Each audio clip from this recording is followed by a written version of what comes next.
Hello, this is Mark from My Keys to Music. Thanks for joining me on this video. We are talking about connecting your Nord keyboard to an external iPad.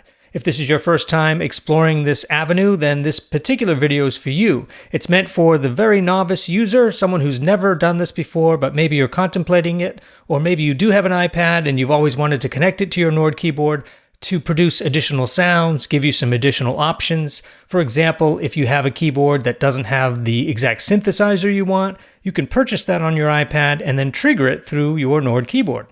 And then what's more, we'll learn how to grab the audio from that iPad and bring it back into the keyboard so that we can audition that sound and hear both the sound from the pad and the keyboard simultaneously through headphones or through an external connecting device like a mixing board or audio interface. We're going to go through 2 or 3 different connection points here, different options you have, and these aren't the only ones, but these are the main ones that I've sort of honed in on over the years. So without further ado, let's dig in and see what it's like to connect your Nord keyboard to an iPad. In this first example, we're talking about wiring your MIDI from your Nord keyboard by way of a hub to your iPad versus using wireless MIDI, although I will be talking about wireless MIDI a little later in this video. It also considers that we are not necessarily going to need a MIDI interface in order to get the audio to work correctly. So I consider this, in a sense, a poor man's setup or a simple setup where you're not involving an interface. But I will later in this video talk about the audio interface as well, because most people do have an audio interface for one reason or another. So wired MIDI, no interface. We start with our iPad. On our iPad, we have some sort of sound generating app. It could be as simple as GarageBand, which comes complete with your iPad at no additional charge. So you can just load GarageBand. Within GarageBand, you can drive virtual instruments, whether it be a piano, a drum kit, or any other number of instruments that GarageBand provides. But you're not limited to GarageBand. You're limited really only by your imagination and the apps available in the marketplace.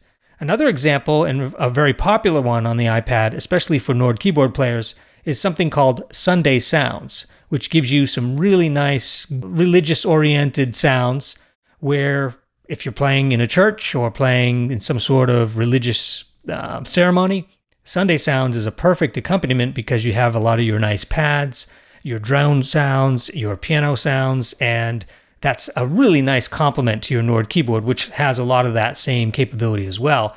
But the idea here is that you're triggering the sounds from your Nord keyboard on the iPad, and you're hearing both. You're hearing both the sounds from the iPad simultaneously with the sounds from your Nord keyboard. So it's like, in a way, getting a low-cost additional keyboard as part of your setup.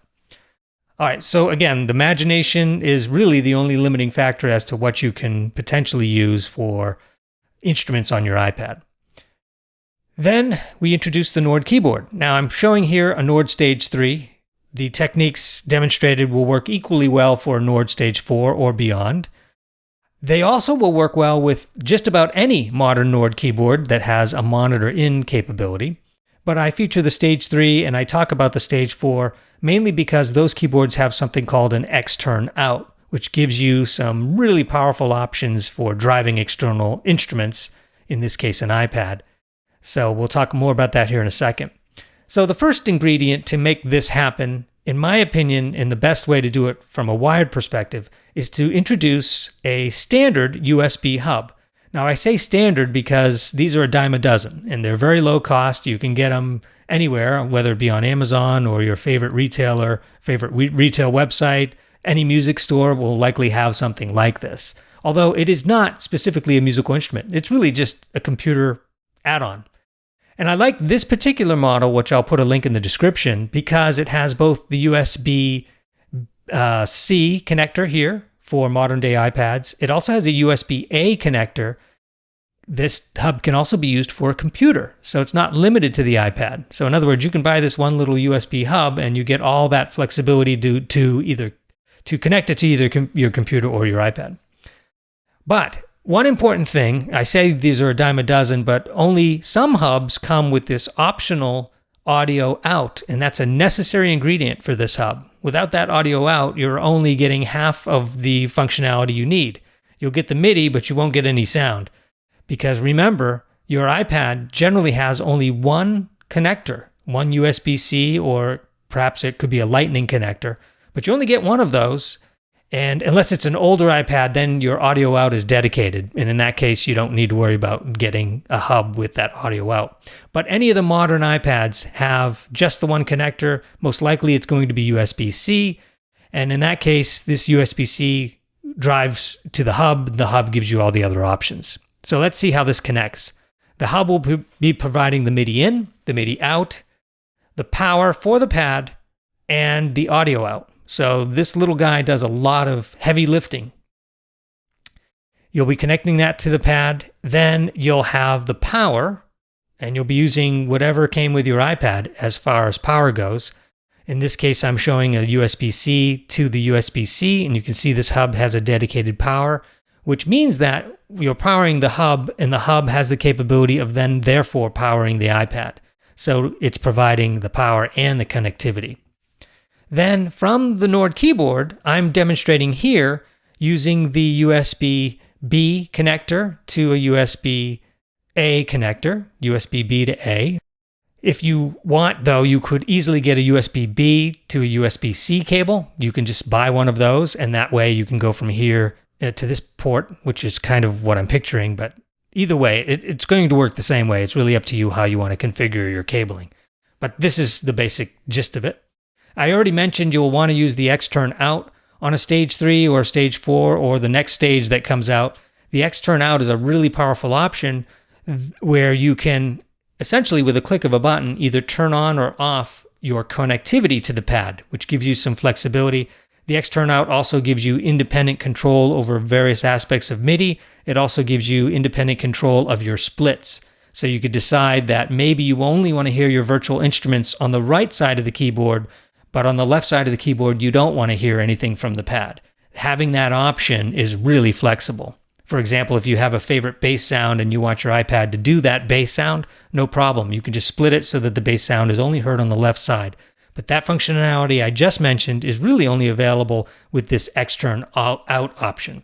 If you're using a Nord Wave 2 or Nord Electro or Nord Piano, you can still drive the iPad, but you won't get that split option out of the box necessarily. You'll have to do it in some other way. All right, so that's that. Now the audio will come from the USB hub and into the monitor in on your keyboard, if you so choose.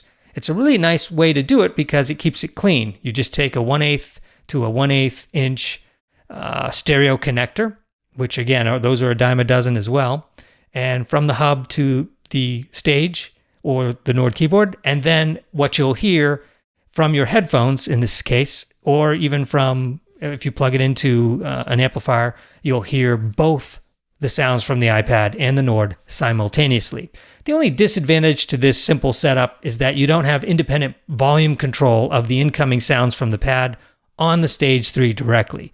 In other words, if you're going to adjust the volume of the pad sounds, you'll have to do it on the pad itself, unless you introduce a mixing board or an audio interface, which I will show you here on the next slide. Or not on the next slide, but in the slide coming up. So that's the simple setup for wired MIDI. Now I'm going to show you another setup, which is identical to the first setup. The only difference being that you won't be using a USB cable. You'll be using a wireless MIDI device, which will provide the MIDI in and out.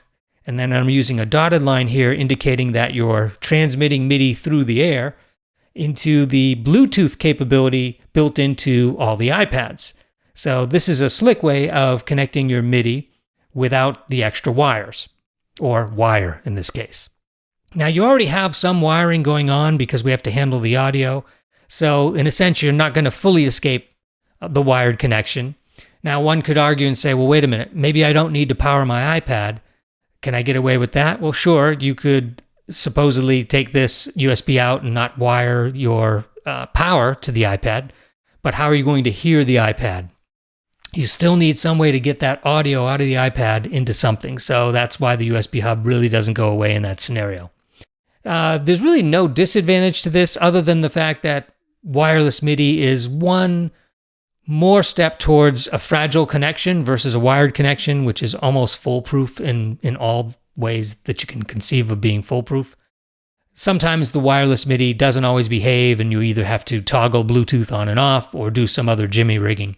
But nowadays with a new iPad using the latest Bluetooth technology and using some good equipment on the Nord side, this is the CME product, which is the wireless MIDI in and out. That's a really reliable connection point. And at this point in 2025 here, mid-2025, wireless MIDI has come a long way and it's not as fragile as it used to be in years past. Okay, our next connection is the same as the connection you just saw, but in this case, we're not going to use the monitor in. We're going to introduce an audio interface and go from the hub to the interface. And we will, at the same time, do that with the Nord keyboard, going from the traditional left and right outs on the 1/4 inch into the 1/4 inch on the audio interface. The advantage here is that you have a lot of flexibility on the audio side. You'll be able to power speakers and headphones, and you'll then connect your speakers and headphones directly to the interface. But more importantly, the audio interface gives you some options to connect this to a computer. So the audio interface, besides allowing you to connect to a computer, it acts as a pseudo mixing board. Now I have independent volume control of my incoming audio from my virtual instruments if I so choose, along with my Nord keyboard. So it's a nice flexible option. If you had no real reason to introduce the computer into your equation, then forget the audio interface and just go with a traditional mixing board.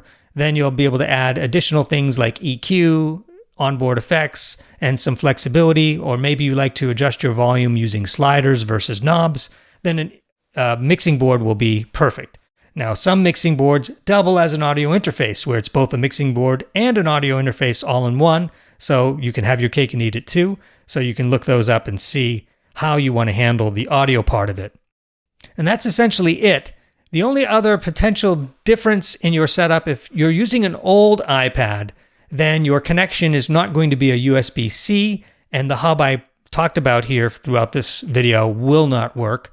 You'll need a special connector from Apple Lightning to USB 3 camera adapter, which has a very important Lightning connector connecting to your iPad.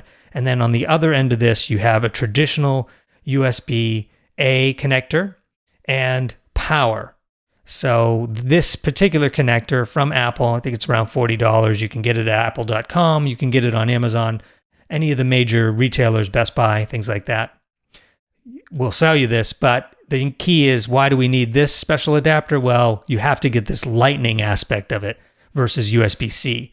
So if your pad is newer, you'll have a lot more options on the hub side of things because USB-C is everywhere, whereas the Lightning is really kind of specific to Apple. Also note that if you are using an older iPad that does require the Lightning connector, chances are you have a dedicated audio out port, so you can go from the 1/8 inch out to either the audio interface, a mixing board, or directly into the monitor in on the Nord keyboard. All right, and that's about it. So those are your basic connections to connect a Nord keyboard to an iPad, where you're driving MIDI from the keyboard to the iPad directly.